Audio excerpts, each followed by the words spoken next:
네, 성도 여러분 안녕하십니까? 너무 오랜만에 단이 서다 보니까 이 단이 좀 낯설다는 느낌이 듭니다. 어쨌든 2주 동안 제가 교회를 비우는 사이에 또 여러 훌륭한 목사님들이 또 말씀해 주시고 또 성도님들께서 빈자리를 잘 채워주셔서 다른 일정들을 잘 소화하고 돌아올 수 있게 되었습니다. 수고하고 있으신 모든 분들께 진심으로 감사를 드립니다. 오늘도 갈라디아서를 세 번째 시간을 좀 나가보도록 할 텐데요. 이 갈라디아서를 사도 바울이 쓰게 된 이유와 목적은 무엇이다?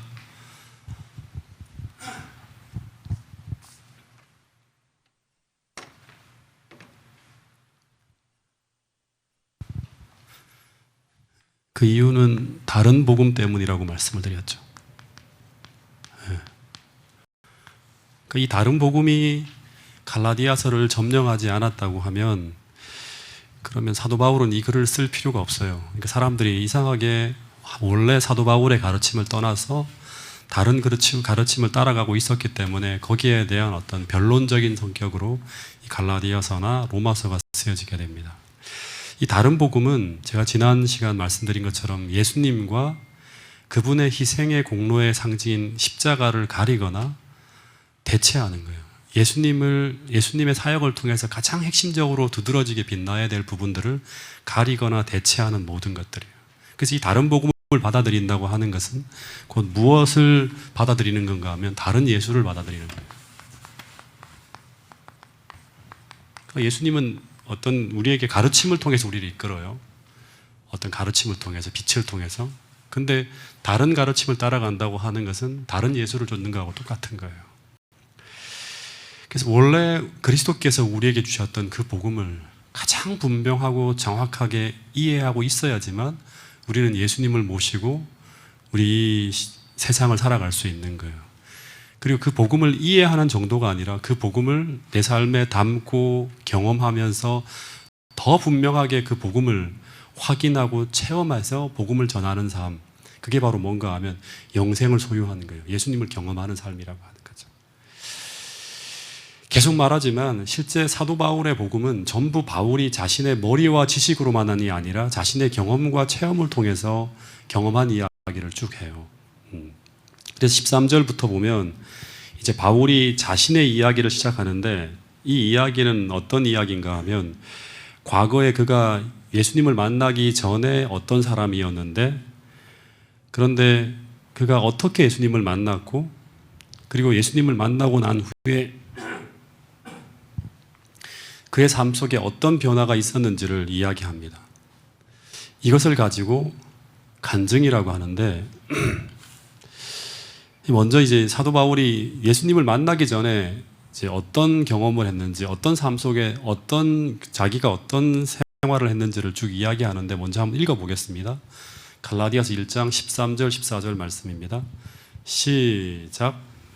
내가 이전에 유대교에 있을 때에 행한 일을 너희가 들었거니와 하나님의 교회를 심히 박해하여 멸하고 내가 내 동족 중 여러 영갑자보다 유대교를 지나치게 믿어 내 조상의 전통에 대하여 더욱 열심히 있었으나.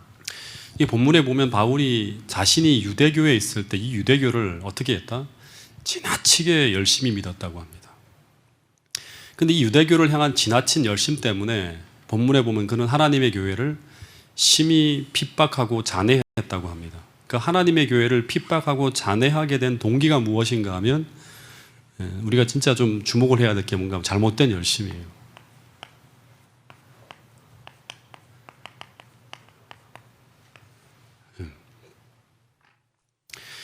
근데 이 잘못된 열심을 만들어낸 것이 무엇인가 하면 이 말씀을 대신한 어떻게 보면 유전이라고도 할 수 있고 전통이라고 할 수 있죠. 근데 이 말씀을 대신한 이 유전과 전통으로 다시금 갈라디아의 교인들을 되돌리려고 하는 것이 바로 뭔가 하면 거짓 교사들에 의해서 전해지고 있는 다른 복음이라고 하는 거예요. 그래서 바울이 이제 자신의 과거를 이야기하면서 이제 복음을 전하기 시작하는데 근데 본문에 보면 바울이 이 유대교를 지나치게 열심히 믿었다고 하는데 얼마나 열심히 유대교를 섬겼는가 하면 사도행전 20장 4절부터 5절에 보면 바울이 이제 아그리빠 앞에서 신문을 받을 때 자신에 대하여 이제 이런 이야기를 해요. 내가 처음부터 내 민족 중에와 예루살렘에서 젊었을 때 그 자신이 생활한 상태를 유대인들이 다 안대요.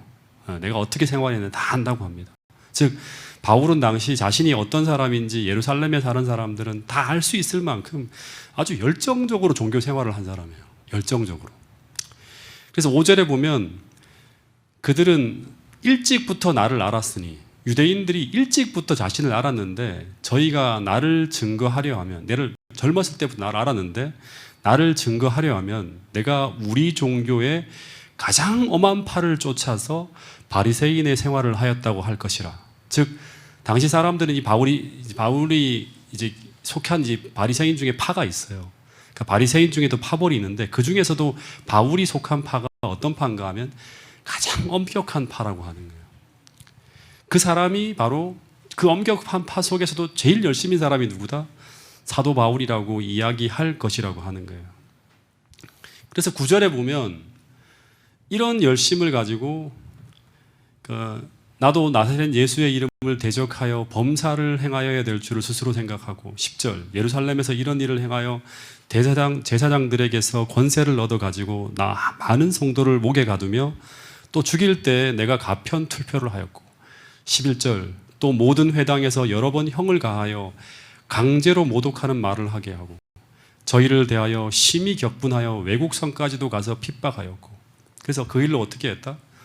대제사장의 권세를와 위임을 받아서 다메섹까지도 쫓아갔던 사람이 누군가 하면 사도 바울이라고 하는 거예요.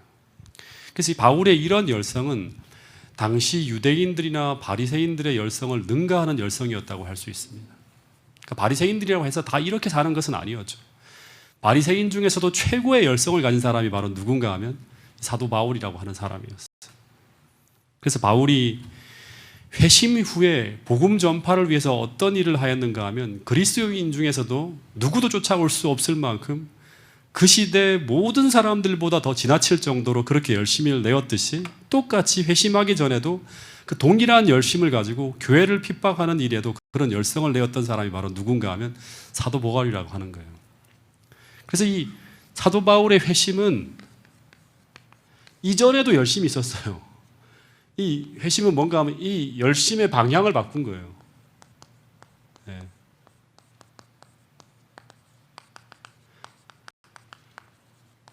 열심의 방향 전환을 한 게 바로 뭔가 하면 이 회심이라고 하는 거예요. 그래서 회심 전에는 유대교를 위한 열심 때문에 기독교를 어느 정도까지 박해를 했는가 하면 단지 힘을 못 쓰게 약화시키는 정도가 아니라 완전히 파멸시키려고 했다고 합니다. 예루살렘과 유대에서 교회가 막 흩어지자 그것에 만족하지 않고 다메섹까지 쫓아가서 막 박해를 하는 거예요. 왜 다메섹까지 쫓아갔는가? 다메섹은 유대가 아니라 어디예요? 다른 나라잖아요. 시리아까지 쫓아가는 거예요. 근데 그렇게 한 이유가 뭔가 하면 교회를 아예 박멸시키려고. 그래서 만일 하나님이 사도 바울을 막지 않았다면, 다메섹 도상에 나타나지 않았다면 그는 아마 교회를 흔적도 없이 없애버렸을 수도 있을 만큼 그렇게 열심히 있는 사람이 누군가 하면 사도 바울이었을 거라고 하는 거예요. 그래서 학자들은 무슨 얘기까지 하는가 하면 바울이 다메섹에서 회심하지 않았다면 그는 다메섹 도상으로 가는 도중에 하나님이 어떻게 하셨을 것이다? 그를 잠들게 하지 않았을까? 이런 생각을 해요, 학자들이. 왜냐 그러면 워낙에 열심을 가지고 움직였기 때문에. 그래서 한 사람의 열심이라고 하는 것이 잘못되어지면 어떻게 할 수 있다? 진짜 무시무시한 일을 할 수 있는 게 바로 뭔가 하면 이 열심이라고 하는 거예요. 네. 왜냐 그러면 사도 바울이 왜 이렇게 교회를 핍박했는가 하면 이것이 선조로부터 물려받은 그 조상의 유전과 전통을 향한 열심이기 때문이라고 하는 거예요. 즉 이 말은 어떻게 이제 해석할 수 있는가 하면 이 사도 바울이 그렇게 행한 이유는 뭔가 하면 이것이 하나님을 섬기는 예. 다시 말하면 바울이 생각할 때 그렇게 하는 것이 하나님을 섬기는 방법이라고 생각하고 있었기 때문에 그런 열심을 내고 있었다고 하는 것입니다. 그래서 이 사도 바울에게는 유대교를 흔드는 신흥 종교인 이 기독교를 박멸하는 것이 하나님을 향한 충성이에요. 이게 하나님을 사랑하는 방법이에요. 근데 동일하게 많은 사람들이 교회를 비판하고 성도들을 비난하고 공격하는 소리를 내는데, 그런데 그런 일을 하는 사람들의 이야기를 들어보면 대부분 그것이 하나님을 위해 그렇게 한다고 하는 거예요. 무슨 말인지 알겠죠? 예. 근데 결과는 정반대로 바울처럼 하나님을 대항하여 싸우는 것일 수도 있다고 하는 거예요. 그래서 그 일을 하는 내 마음과 내 정신을 살펴야 된다고 하는 거예요. 진짜 중요한 것입니다. 예.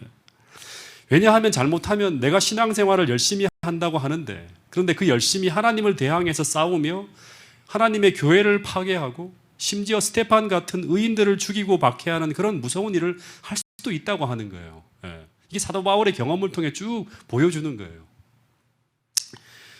그래서 오늘 우리는 우리가 가진 이 종교적 열심이 어떤 것인지를 점검할 필요가 있습니다. 예. 잘못하면 우리도 이런 신앙의 함정에 빠질 수도 있다고 하는 것입니다. 즉, 신앙생활은 나름대로 열심히 하는데, 근데 그 열심 속에 뭐가 없는가 하면, 이 잘못된 열심의 핵심은 뭔가 하면, 이 열심 속에 뭐가 없는가 하면 예수님이 없는 거예요. 예수님이 없다고 하는 걸 막연하게 생각하면 안 되고요. 예수님이 없다고 하는 것은 뭔가 하면 하나님의 품성을 모르고 그냥 전통과 유전과 의식과 제도만을 충실히 따라가는 신앙이 바로 뭔가 하면 이런 거예요. 예. 그래서 이 본질을 놓친 신앙적 열심은 우리를 엉뚱한 방향으로 끌고 갈 수 있다고 하는 걸 우리가 알아야 돼요. 예. 제가 자꾸 여러분들에게 말씀드리지만 저부터도 마찬가지예요. 자꾸 우리가 신앙이 있다고 하는 건 뭐냐 그러면 말씀 앞에 자신을 놓고 자신의 마음과 생활을 살피는 거예요. 신앙이 있다고 하는 건 뭐냐고 하나님을 의식하는 가운데 하나님이라고 하는 분이 보이지 않잖아요. 그러니까 말씀을 펼쳐놓고 자꾸 말씀 앞에 자신을 놓고 자신의 마음과 생활을 살펴야 돼요. 이게 신앙이라고 하는 거예요. 내가 지금 뛰어가고 있는 이 길이, 이 생활이 하나님 말씀과 일치하는가 살펴야 돼요. 이게 점검이 안 되는 사람들은 신앙생활을 잘못할 수 있어요. 예. 이 일을 하며 품고 있는 이 생각과 이 정신이 주님의 마음과 일치하는 것일까 살펴야 돼요. 예. 지금 내 양심이 하나님 앞에서 정말 평안한가, 주님과 바른 관계 속에 내가 일을 하고 있는가 살펴야 한다고 하는 것입니다. 그래서 여기서 우리가 꼭 배워야 될 중요한 한 가지 교훈이 있는데, 그것이 무엇인가 하면 신앙생활을 열심히 하는 것도 되게 중요해요. 예. 라오디게아 교회는 뜨뜻미지근한 교회잖아요. 열심히 하는 것도 중요하지만 더 중요한 것은 뭔가 하면 그 열정과 그 열심이 어디에서 온 것인가, 이게 어디로부터 온 것인가를 살펴야 돼요. 예. 예. 정말 중요한 부분입니다. 그러니까 이 열정과 열심이 어디를 향한 열성인가 하는 거예요. 이 방향을 살피는 것은 더 중요한 것이라고 하는 것이 이 갈라디아서를 통해서 우리에게 던지는 아주 중요한 교훈이라고 하는 것입니다. 이 열성이 주님으로부터 온 것이 아니라면, 더하여서 그것이 주님을 위하는 것이 아닌 나를 위한 것이라면 우리는 그 열심만큼 하나님을 아프게 할 수 있고 그 열심만큼 주님을 슬프게 할 수도 있다고 하는 거예요. 그리고 더 무서운 것은 나중에 우리는 바울처럼 우리가 정말 소중히 지켜야 될 귀한 것들을 파괴하고 무너뜨리는 뼈저린 후회를 할 수도 있다고 하는 것입니다. 이것을 가지고 뭐다? 잘못된 열심이라고 하는 거예요. 예. 근데 오늘날 기독교 안에 이 잘못된 열심을 가지고 신앙생활을 하는 사람들이 얼마나 많은지 몰라요. 예. 여러분, 그래서 이전에 관행처럼 해오던 것이라도 그것이 말씀에 맞지 않으면 어떻게 해야 될까요? 예. 이게 말씀에 맞는 것이 아니라면 어떻게 해야 될까요? 깊이 회개하며 고쳐야 되는 거예요. 예. 깊이 회개하면서 이 유전과 전통들을 다 고쳐내는 게 바로 뭐예요? 종교개혁이잖아요. 예.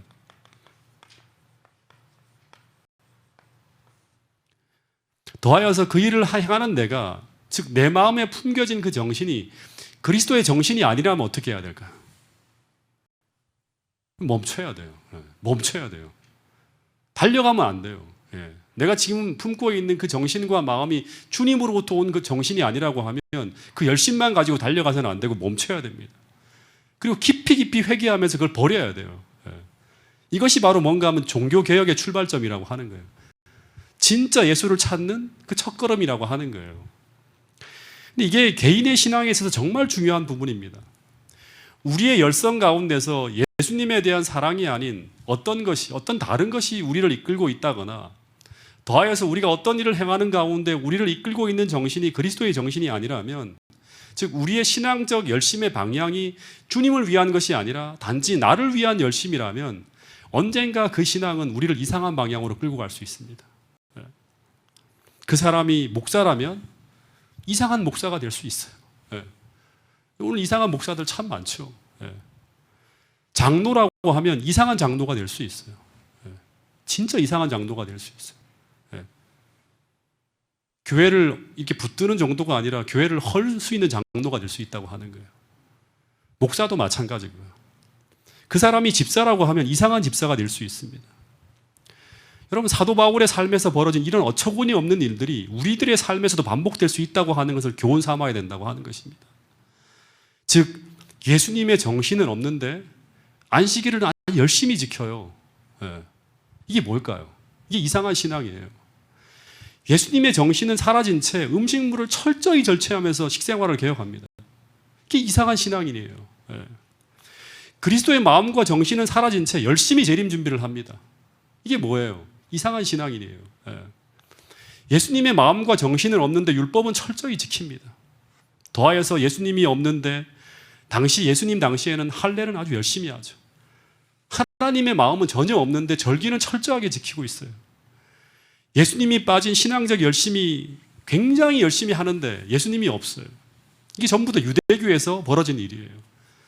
다시 말하면 예수님 초림 직전에 유대교에서 벌어진 일이라고 하는 거예요. 이 기독교가 탄생하기 직전에, 유대교는 멸망 직전에 세상의 종교를 하나 보여주는 모습과 똑같은 거예요. 여러분, 그런데 중요한 것은 뭔가 하면 예수님이 없어도, 하나님이 빠져도 우리는 겉으로는 여전히 이런 신앙적 형식을 열심히 하면서 내가 신앙생활을 잘하고 있다고 착각할 수 있다고 하는 거예요. 이게 무서운 함정이에요. 근데 이런 방향으로 잘못되어진 열성이 계속 흘러가다 보면 진짜 무서운 건 뭔가 하면 그 사람이 이런 열심을 내면 낼수록 겉으로는 교회를 세우는 열심이라고 자신이 말은 하지만 그 열성은 분명히 교회를 무너뜨리게 된다고 하는 거예요. 여러분, 오늘 특별히 교회 지도자로서 부름을 받은 파주중앙교회 모든 재직 여러분들의 마음속에 다시 한번 내가 가지고 있는 어떤 동기나 어떤 열심이 어디를 향하는 것이고 어디에서 기인되는 건가 하는 것을 철저하게 저부터 시작해서 모든 분들이 하나님 앞에, 말씀 앞에 펼쳐놓고 자신을 철저히 점검하는 여러분과 저가 되었으면 좋겠습니다. 그래서 성경에 보면 이런 말씀이 있습니다. 마태복음 12장 30절에 보면 이런 말씀이 있어요. 한번 같이 읽어보겠습니다. 이 말씀은 시작.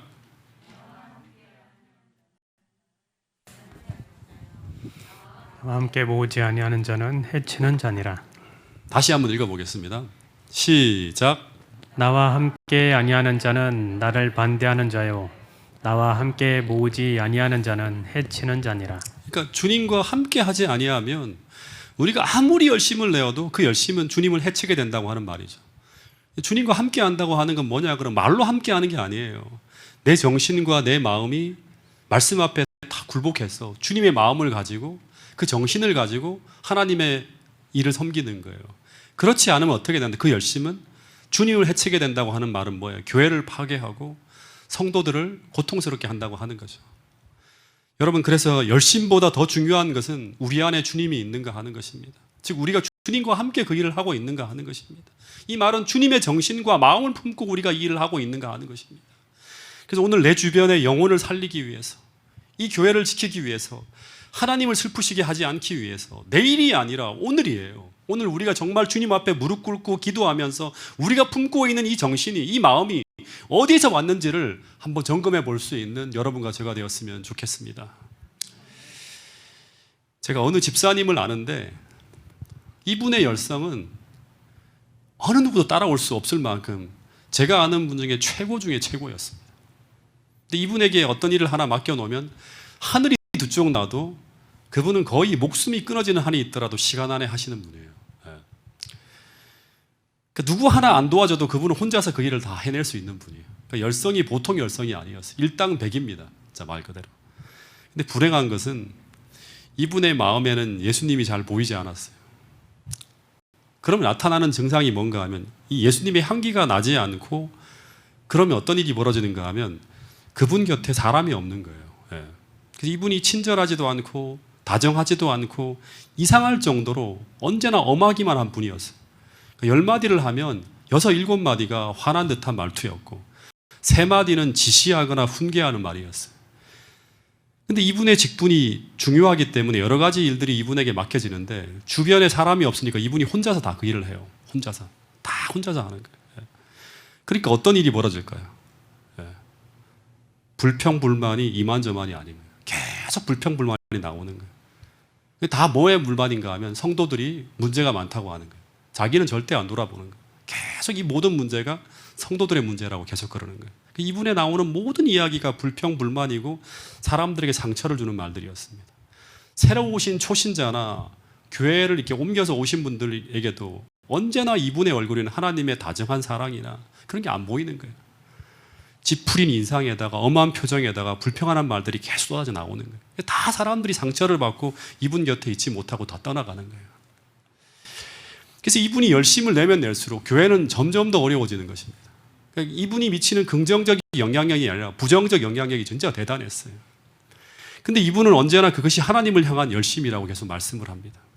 그래서 언제나 말씀하시기를 자신이 그렇게 행동하는 이유를 우리는 옛날의 신앙을 이렇게 배웠다. 그래서 우리는 우리 선조들이 행하는 그 믿음의 모습을 따라야 된다고 하시면서 계속 그런 말씀을 하시는 거예요. 그래서 이분이 그렇게 열심히 봉사하면서 그렇게 일하면 그것이 자신을 구원해 주리라고 하는 착각 속에서 그렇게 살아가고 계시는 거예요. 여러분 기억해야 돼요. 그래서요. 우리가 아무리 오랫동안 교회를 다니고 있다고 하더라도 우리 신앙이 계속 말씀 중심으로 자라나고 성장하고 변화되어 나가지 않으면 어떤 문제가 생기는가 하면 이 말씀이 어느 순간인가 나에게 무력해집니다. 그러니까 말씀이 무력해진다고 하는 말은 뭔가 하면 전혀 말씀이 내게 영향을 미치지 않아요. 이렇게 설교를 들어도 안 들어옵니다. 그리고 이게 내게 영향을 미치지 않아요. 그러면 우리는 위험해질 수 있다고 하는 것입니다. 말씀이 내 삶에 무력해진다고 하는 것은 내 안에 하나님이 아니라 자아가 점점 더 커지고 있다고 하는 증거예요. 자아가. 그러면 말씀이 안 들어옵니다. 영향력을 미치지 못해요. 그러면 그때 우리에게 열심은 남아있어요. 근데 그 열심이 남아있다 하더라도 신앙이 이런 본질과 핵심을 잃어버린 형식과 제도만을 위해 열심을 내는 이상한 모습으로 우리 삶이 변하게 될 수도 있다고 하는 것이 사도 바울의 경험을 통해서 우리에게 던져주는 중요한 교훈이라고 하는 것입니다. 그래서 이제 우리가 좀 살펴봐야 될 게 뭔가 하면 사도 바울이 이 전통에 열심을 냈다고 하거든요. 유전과 전통에. 또 하나 우리가 좀 생각해 봐야 될 게 뭐냐 그러면 사도 바울이 말하는 이 전통이 뭘까 하는 거예요. 전통을 다른 말로 하면 유전이라고 하거든요. 유전. 유전이라고 하는 게 뭐예요? 사람들이 계속 해내려오던 어떤 거예요. 계속 대를 물려 내려오던 어떤 전통을 말하는 거죠. 물려지는 어떤 전통이죠. 계속 흘러내려오는. 근데 이 유전과 전통이 세워지게 된 배경이 뭔가 하면 하나님이 주신 율법을 이 사람들이 올바로 지키고 준수하는데 도움을 주기 위해 제정된 것이 뭔가 하면 이 전통과 유전이에요. 사람들이 하나님께서 이렇게 이제 말씀을 주셨잖아요. 근데 이 말씀을 우리가 지키기 위해서 어떻게 하면 더 잘 지킬 수 있을까?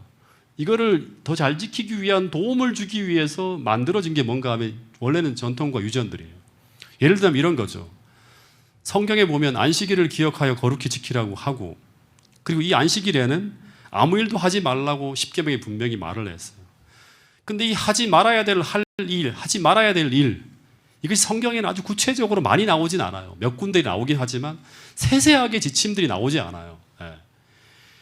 그래서 이것을 율법학자들이 사람들의 삶을 당시 사람들의 삶을 고려하고 성경 말씀을 연구하고 해석해서 보편적으로 볼 때 안식일에 하지 말아야 될 일이란 이런 것이라고 해서 정한 것이 있는데 그것이 바로 뭔가 하면 유전이에요. 유전. 예, 유전. 이것을 책으로 펴낸 게 바로 뭔가 하면 미드라시라든가 미시나라고 하는 책이에요. 이런 모세오경을 해석한 거죠. 어떻게 하면 안식일을 잘 지킬 수 있을까? 그 규정한 것들이 학자들이 연구해서. 예를 들면 이런 거죠. 안식일에 하지 말아야 될 일이라는 것은 여행을 하지 말아야 되는데 여행이라고 하는 걸 어디까지 그러면 그 가는 것이 일이가 될까? 그래서 정한 것이 뭔가 하면 학자들이 볼 때 2,000규빗 이상 걷는 것은 뭐다? 이 여행을 하는 거예요. 하지 말아야 될 일을 하는 거라면서 그거는 하지 말아야 될 일로 법을 딱 정해놓은 거예요. 그리고 안식일에 아궁이에 불을 떼는 것은 문제다. 이건 일을 하는 거다 하고 규정을 해놓은 거예요. 안식일에 칩을 밭에 뱉으면 밭에 물을 주는 것이라고 하시기 때문에 하지 말아야 된다. 이런 것들이 유전과 전통으로 만들어졌어요. 예. 근데 처음에는 이 유전과 전통이 성경 말씀을 해석하고 보완하고 하는 그런 정도였어요. 그러니까 참고만 하는 정도로 그렇게 나쁜 것이 아닐 수도 있죠. 어떻게 하면 내가 여행이 어디까지 하면 내가 안 될까 이런 것을 고민할 때 그런 걸 참고하라고 이렇게 나온 거예요. 이렇게. 근데 이것이 예수님 당시에 비판을 받게 되는 이유는 뭔가 하면 시간이 지나면서 이것이 하나님의 법보다 더 높지는 않지만 동등한 것으로 여기는 수준까지 미치고 있었어요. 예. 그래서 이 유전을 범하면 마치 하나님의 계명을 범하는 것과 동일한 것으로 여기는 거예요. 그러다가 심지어 예수님 당시에는 이것이 어디까지 넘어가는가 하면 마태복음 7장 13절에 보면 자, 한번 읽어볼까요? 이 말씀을 시작. 너희가 전한 전통으로 하나님의 말씀을 폐하며 또 이 같은 일을 많이 행하느니라 하시고. 그러니까 너희가 전한 전통으로 유전으로 뭘 폐한다? 하나님 말씀을 폐하면서 또 이 같은 일을 많이 한다고 하면서 유전과 전통이 뭐를 넘어가고 있어요? 성경을 넘어가고 있는 거예요. 예. 이 유전과 전통이 성경을 넘어가고 있는 거예요. 예. 그래서 이 당시에 이런 그러니까 하나님 말씀으로 사람들을 이끄는 게 아니라 이런 가르침으로 신앙이 쫙 뒤덮여지다 보니까 이 유대교는 완전히 하나님의 가르침이 아닌 유전과 전통이 지배하는 이상한 종교가 되어버린 거예요. 그러니까 근데 역사는 반복한다고 하잖아요. 마찬가지로 하나님 말씀에서 완전히 벗어난 하나님 말씀보다 유전이나 전통을 중시하는 게 유대교 말고 또 뭐가 있습니까? 천주교예요. 네, 천주교. 하나님 말씀이 아니라 교회가 정한 전통이나 이런 것들을 가지고 하나님 말씀을 폐하잖아요. 이걸 우리는 기독교라고 하지 않아요. 하나님이 세우신 종교라고 하지 않는 거예요. 여러분 중요한 거 하나 좀 가르쳐 드릴 텐데 안식일이 우리에게 중요한 이유가 뭘까요? 왜 우리가 안식일을 지켜야 되죠? 본질을 한번 살펴봐야 돼. 이 제도가 아니라. 안식일이 중요한 이유가 뭐예요? 여러분들에게 안식일이 중요한 이유가 뭐예요? 네? 안식일이 우리에게 이토록 중요한 이유는 뭔가 하면 핵심이 뭐예요? 그 시간에 우리가 사랑하는 우리가 섬겨야 될 주님이 그 시간에 임하고 우리가 주님을 그 시간 속에 만나기 때문에 그 안식일이 중요한 거예요. 안식일의 주인이 바로 예수님이잖아요. 그러면 두 번째, 본질적으로 이 안식일에 아무 일도 하지 말라고 하신 이유는 뭘까요? 왜 안식일에 아무 일도 하지 말라고 하셨죠? 그 이유가 뭐예요? 예? 안식일에 그런 일을 하는 거 주님이 싫어해서 그런가요?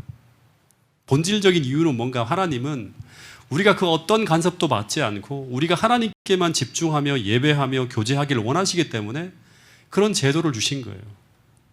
이것이 바로 일을 하지 말라고 하신 이유이고 핵심적인 이유라고 할 수 있죠. 그래서 이런 본질적인 이유를 생각하면서 나머지는 모든 사람들이 각자의 형편과 처지와 믿음의 분량과 양심을 따라서 다르게 적용할 수 있어요. 이거는. 예. 그 세세한 부분까지 하나님이 적어놓지 않았다고 하는 거예요. 그것이 필요했다면 주님은 아주 세세한 규정을 해서 마지막 날까지 쭉 그 규정을 주셨을 거예요. 필요한 만큼만 주신 거예요. 그래서 어느 시대에 어떤 사람들에게는 안식일 날 설거지하는 것도 안 되는 일이지만 누구에게는 그것이 가능할 수도 있어요. 그것이 성경에 규정되어 있는 것이 아니기 때문에 설거지를 하지 말라 이런 규정이 없잖아요. 그렇죠? 어느 것은 그 사람의 양심과 그 사람의 처지에는 하나님이 주신 규례이지만 다른 형편과 처지에 있는 사람들에게는 또 아닌 것이 될 수도 있는 거예요. 그래서 이것을 획일적으로 강제적으로 법제하다 보면 본질에서 벗어나서 즉 그 안식일에 우리가 하나님을 깊이 만나기 위해 주어진 제도라고 하는 본질에 벗어나서 마치 그 행함이 우리를 의롭게 하는 것처럼 생각하는 우를 범하게 될 수도 있다고 하는 거예요. 이게 기독교 역사를 통해서 우리에게 보여준 아주 중요한 교훈이에요.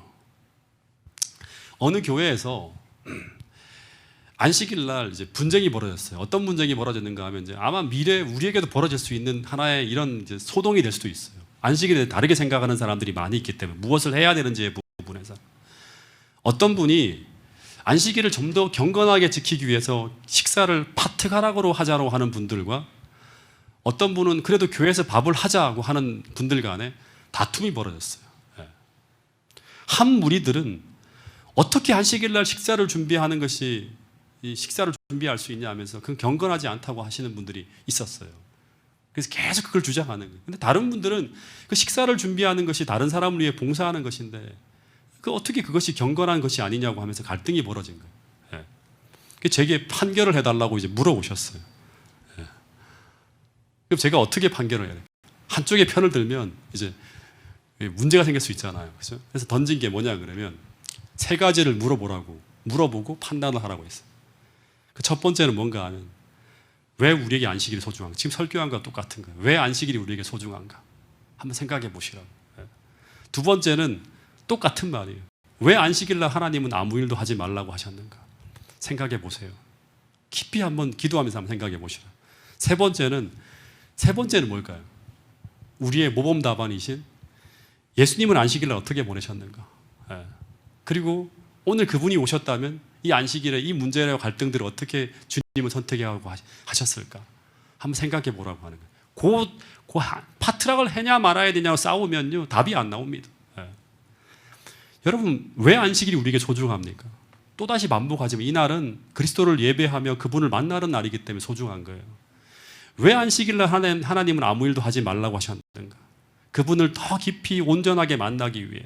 그래서 가능하면 그분을 생각하고 바라보는 데서 방해가 되는 것을 하지 말도록 하기 위해서 그런 규정을 주신 거예요. 이게 성경 전체를 쭉 보면 안식일이 왜 아무 일도 하지 말라고 하신 말씀에 대한 이유를 알 수 있어요.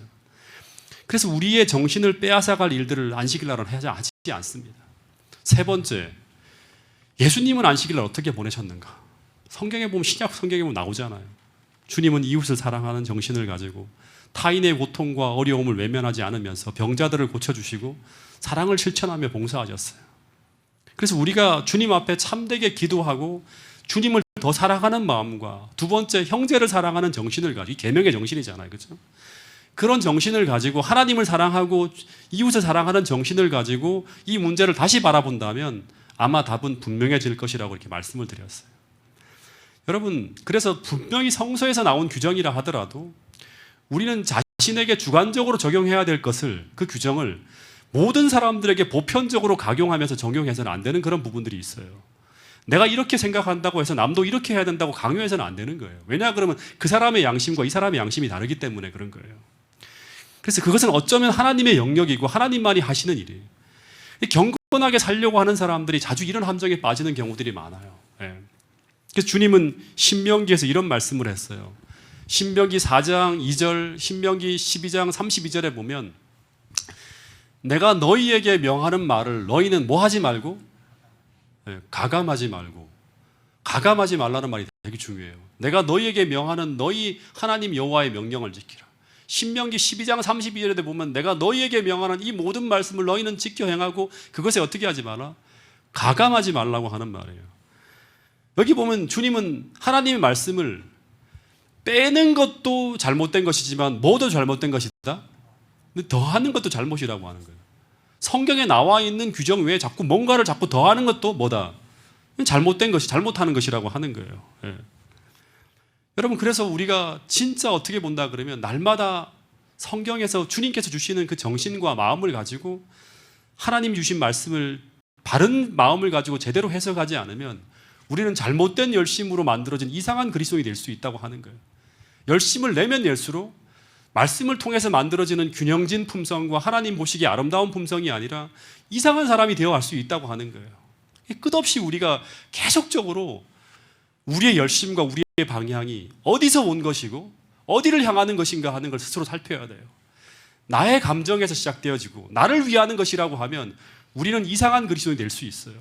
그 열심은 하나님을 위하는 것이 아니라 하나님을 슬프시게 하고 교회를 무너뜨리는 열심이 될 수도 있다고 하는 거예요. 사도 바울이 이런 열성으로 열심히 나갔을 때 그는 스스로 하나님께 충성을 다하고 있다고 생각했지만 실제 바울의 처지는 구원받지 못할 처지에 머물러 있었다고 사도 바울은 이야기하고 있습니다. 그런데 이런 바울을 하나님은 그대로 두지 않으셨다고 하는 것을 또 우리가 주목해야 되는 것이죠. 오늘 다시 한번 이 말씀을 통해서 이 종말을 살아가는 우리가 하나님과의 관계를 온전하게 하기 위해서 우리의 신앙을 점검하는 기도하는 시간이 되었으면 좋겠습니다. 열심보다는 주님과의 관계를 바르게 하고 또 형식과 제도도 중요하지만 더 중요한 것은 그 일을 행하는 우리가 주님의 정신과 마음으로 그 일을 행하면서 하나님과 함께 행하고 있는가? 아니면 하나님이 없는 그런 열심을 가지고 살아가고 있는가? 우리가 하나님과 함께 행해야지만 주님의 뜻을 이룰 수 있고 하나님의 의를 이룰 수 있다고 하는 거예요. 여러분, 그 일을 위해서 다시 한번 우리 자신을 하나님 앞에 내어놓고 우리 자신을 점검하면서 하나님을 위해 살아가는 그런 파주중앙교회 모든 성도들이 될 수 있기를 간절히 바라면서 오늘 말씀을 줄이도록 하겠습니다.